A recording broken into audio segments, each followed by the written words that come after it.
Na counseling services zenye tunapatiana ni kwa watoto, kwa wazazi, kwa community.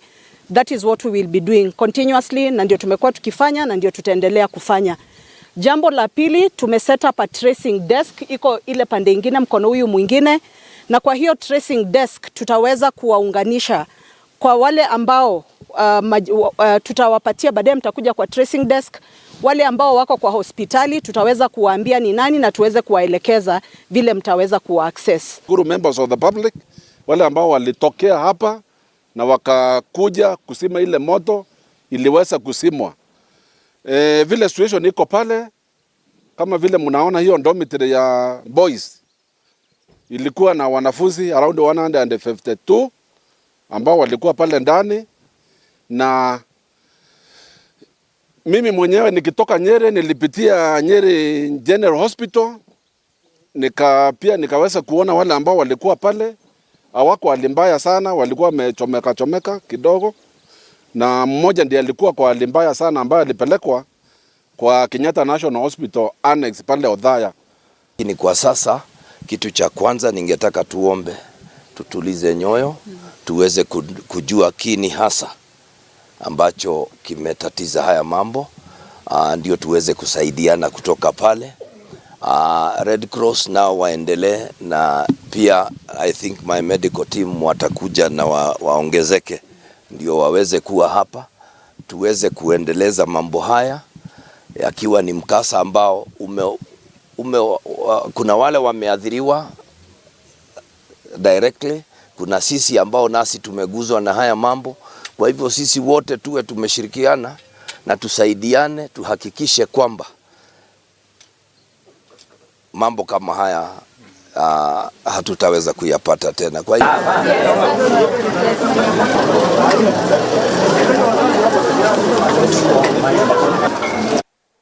Deputy President Rigathi Gachagua, Interior Cabinet Secretary Professor Kithure Kindiki and other leaders visited the Hillside and Arasha Academy scene hours after the inferno razed down the dormitories.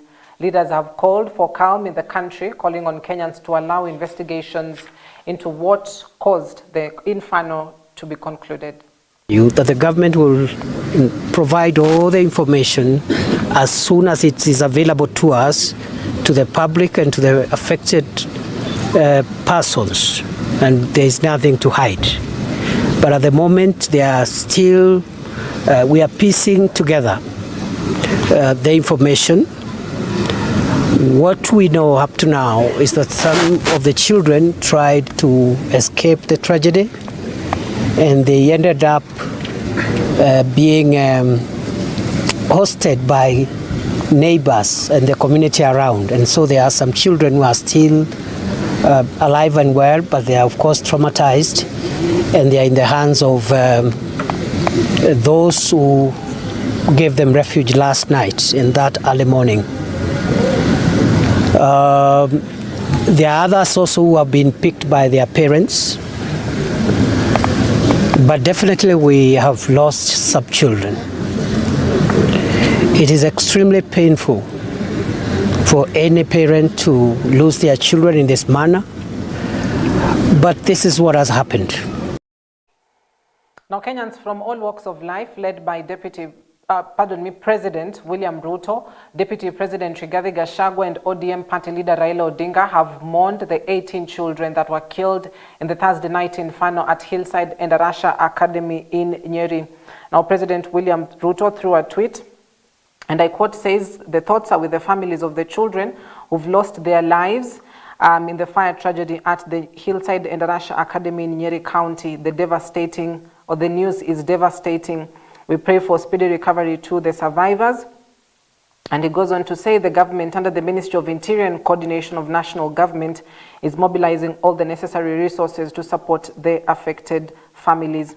Now, to Raila Odinga, the ODM party leader, he says his heartfelt condolences go out to the families, friends, and school fraternity who've lost loved ones in the devastating fire tragedy at Hillside and Arasha Academy. May God grant them all the strength during the difficult moments and a swift recovery for the injured.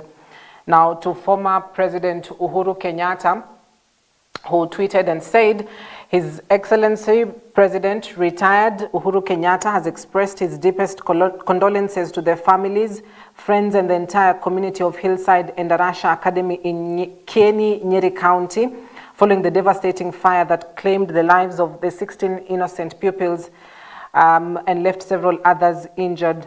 Now, the loss of young lives, full of potential and hope for the future, is a pain that cannot be fully described. My heart goes out to the families who lost their children and the school community deeply affected by this tragedy. And the NARC Kenya party leader Martha Karua, who tweeted and said her prayers and sympathies to the families who lost their loved ones in the school fire tragedy and quick recovery to those injured.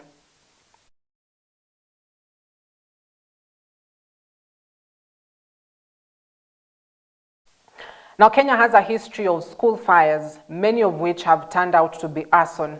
The tragedy is one of the country's worst cases of fire in the country's boarding schools, in which innocent and young souls have been burnt alive. Now, we take a look at the history of some of the schools that have recorded fire incidences, the latest being Hillside and Endarasha Academy, which has recorded 18 casualties. One more has been reported this evening, so that number rises to 18 casualties. Now, in 2017, Moi Girls High School recorded 18 casualties due to an inferno. Asumbi Girls Boarding Primary School in 2012 recorded 8 casualties as well. Endarasha Boys Secondary School in 2010 recorded 2 casualties. Kianguli Secondary School in 2001 recorded 67 casualties, that being the highest number recorded in Kenya's history at 67, that is in 2001. Nyeri High School in 1999 recorded 4 deaths. Bombo Lulu Girls Secondary School in 1998 recorded 6 deaths, while St. Kizito Secondary School, Tigania, in 1991 recorded 19 deaths.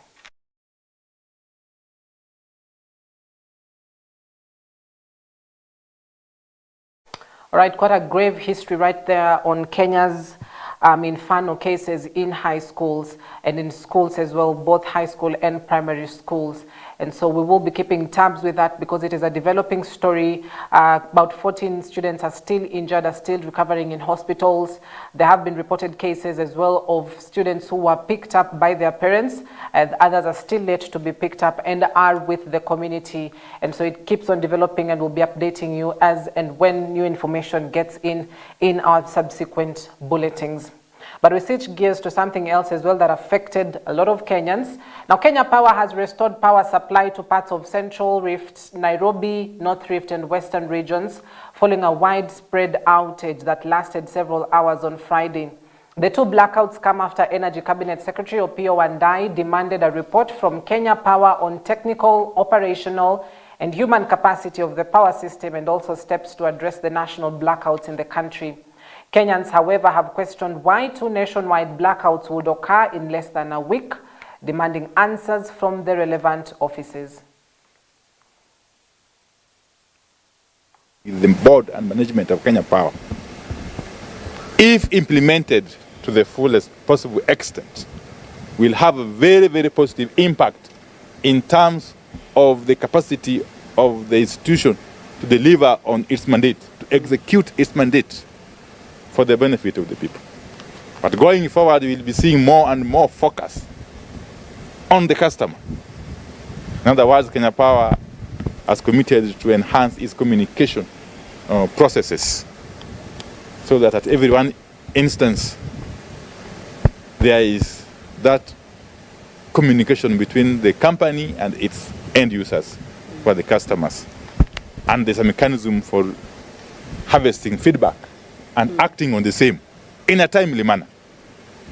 Thank you. Deputy President Rigathi Gachagua has defended his calls for the unity of Mount Kenya region, saying Kenya cannot be united if the regional communities are not. The second in command was speaking while in Trans Nzoia County during the burial of former Nakada Chief Executive Officer Victor Okioma. Gachagua commended the county governor of Trans Nzoia, George Natembeya, for his quest to unite the Mulembe community, urging other leaders to do the same for their regions. I want to say all politics is local. Na vile unasema mwanatembea, mimi niko hapo. You cannot unite the country when communities are divided, when regions are divided. You first put your region together, then you reach out to other regions, then we have one cohesive country. Lakini wewe naona huko na bahati, naonaga ukisema watu waungane hakuna mtu anakuingilia. Mimi nikisema tuungane kwetu, wanasema hii mtu ni mkabila. I don't understand the criteria because natembea si amesema watu waungane, watu ya Western. Sijasikia mtu anamuingilia ati ni ukabila. Lakini mimi kutoka mlima nikisema watu wa mlima waungane. Ukabila, kabila. Kwani iko sheria ngapi kwa hii Kenya? Iko sheria ya mlima na Wakenya wengine? Mnataka mlima iungane isiungane? Sasa wacha kila mtu aunganishe kwao.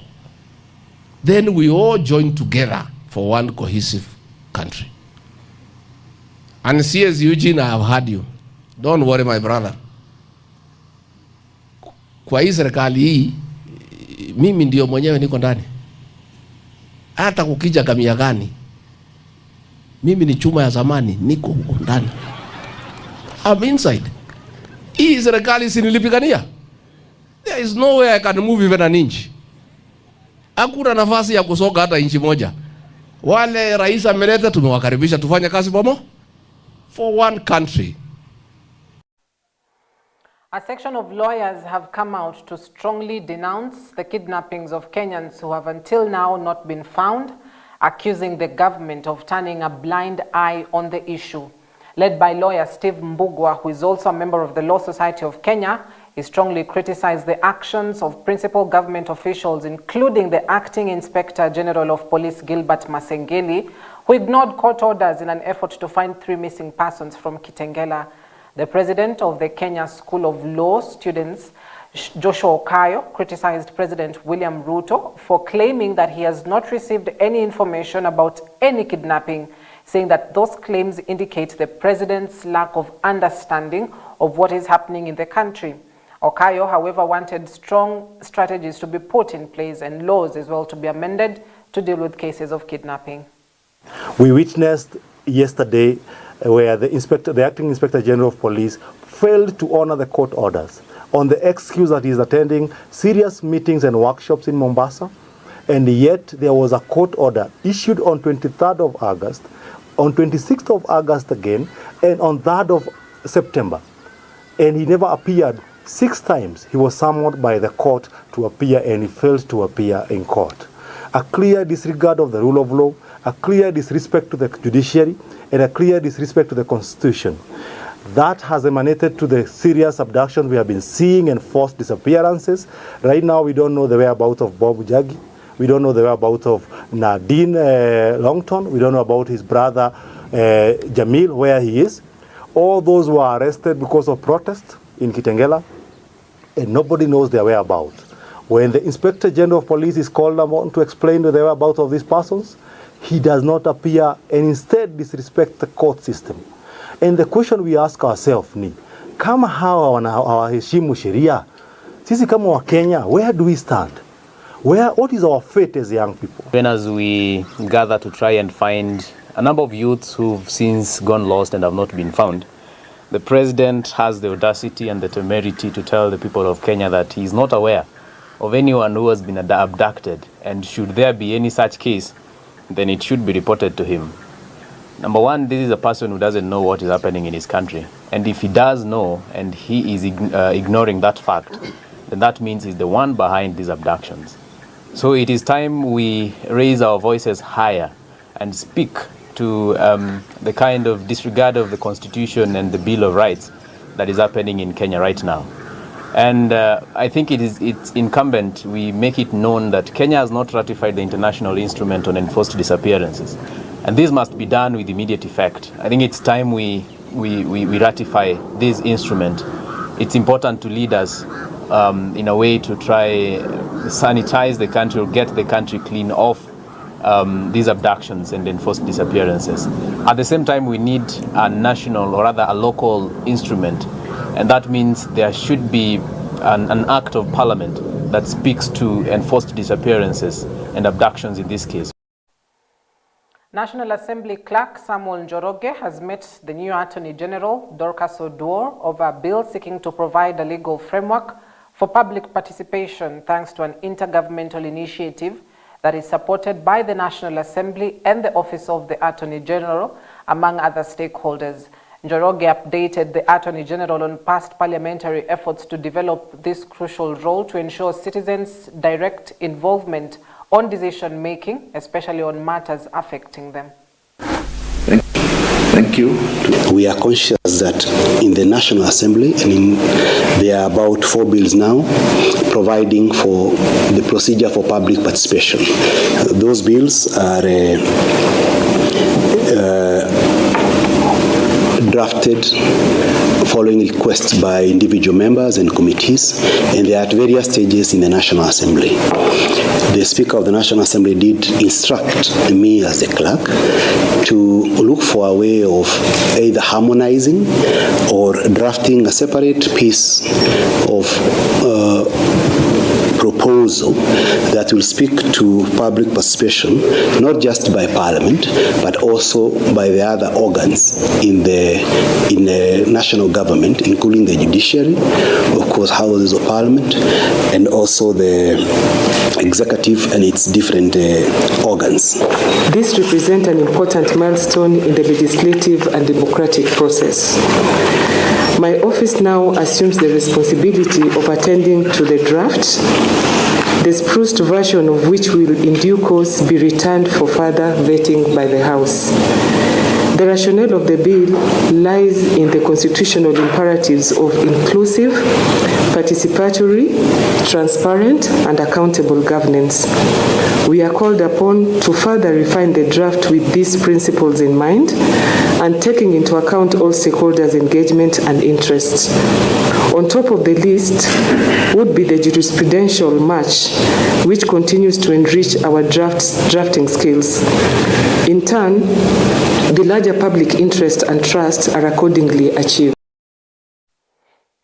Kenya has confirmed its 5th Mpox case involving a 29-year-old female who resides near Tumaini Academy in Mombasa.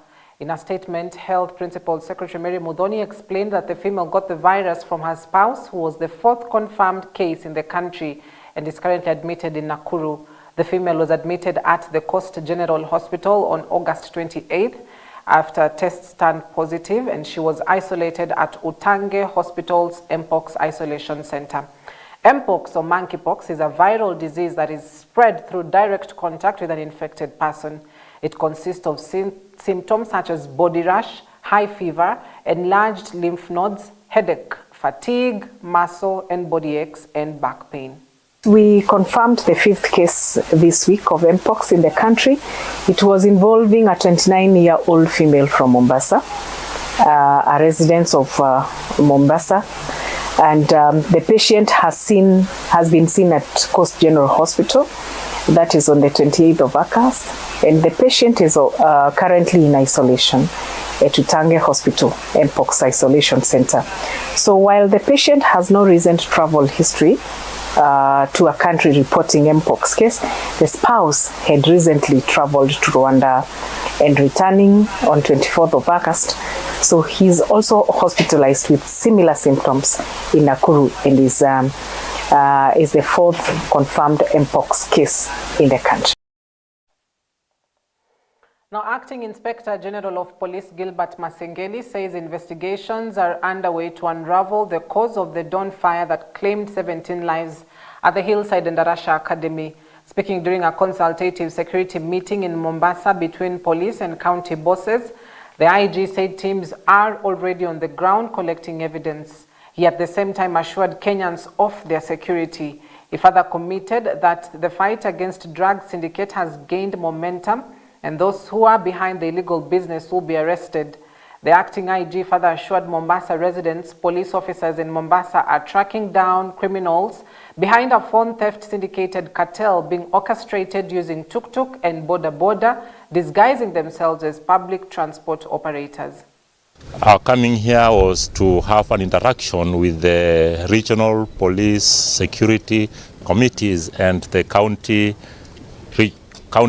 police commanders at the coast region just to know how they are faring on, security measures that are put in place to ensure that security and Kenya is secure, and also to appreciate them for the good work they've been doing to ensure that they've minimized criminal activities and crime being managed very well, as we also appreciate the members of the public for the cooperation and goodwill they've been working together with the police to ensure safety is there and all over this region. And on trucks, we've also put up measures to enhance more operations so that it is well managed and well minimized, so that we do not have the trucks and those contraband goods, aliens coming from our neighbors, be handled well. On regard of the criminal, nobody is above the law, and anybody found dealing with drugs or any other criminal activity will be apprehended, will be arraigned in court of law, and due process will take its course. In regard to those smugglers who have been stealing phones from the pillions or from the passengers, most of them have been arrested. Those who have not been arrested, still investigation is undergoing, and at the end of the day they will be arrested. They will not go scot-free. We want to ensure the members of the public also to offer information that they have through the nearest police station, through DCI feature numbers, or through anybody who can also assist on the same to ensure that we get hold of them. Meru Court has decreed a 15-day detention for a pastor implicated in suspected cult activities. Initially, investigators sought a 30-day detention to allow for their completion of their probe and the arrest of additional suspects. However, the pastor's defense contested this, arguing that the proposed duration was excessive and highlighting the accused's history of cooperating with authorities. Ultimately, the court decided on a 15-day detention period, citing the significant public interest and the necessity for a thorough investigation. The case will be revisited on September 19th with updates on the progress of the investigation, which has already identified at least 17 victims connected to the pastor's church. That by the learned counsel for the suspect and also the investigative officer in this case, the IO is praying for 30 days to have the suspect detained so that they can finalize the investigations. According to the IO, the offense that they wish to charge the accused is radicalization, among other offenses which have been reported to the police. The IO has also told the court that they need to arrest more suspects who are said to be involved in this offense.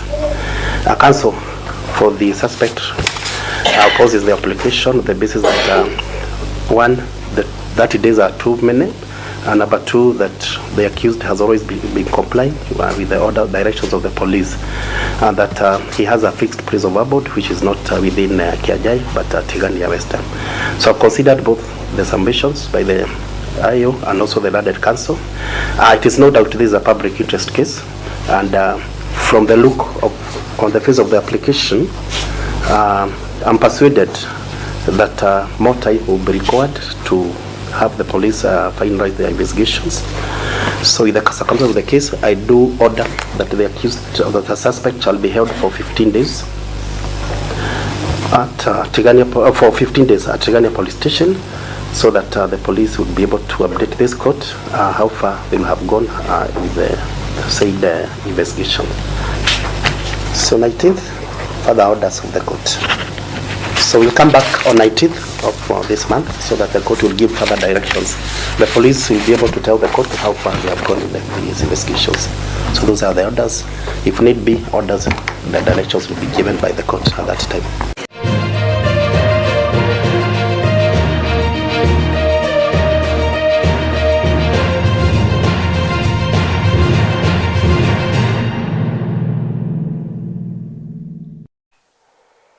Now to sports, Harambee Stars were held to a goalless draw by Zimbabwe in the opening Group J match of the 2025 Africa Cup of Nations qualifiers played at the Nambole Stadium in Kampala, Uganda on Friday. Stars, who were without injured captain Michael Olunga, failed to create meaningful chances against the side they beat 3-1 in March during a four-nation tournament held in Malawi. The closest Kenya came was in the 82nd minute when Poland-based Eric Marcelo Ouma found space to pull the trigger, but the Zimbabwe goalkeeper was alert to deny. Stars will jet out of Kampala straight to South Africa, where they will play their second qualifier against Namibia on Tuesday in Durban. Five-time champions Cameroon are the other competitors in Group J, with 2 tickets up for grabs for the Continental Showpiece to be held in Morocco.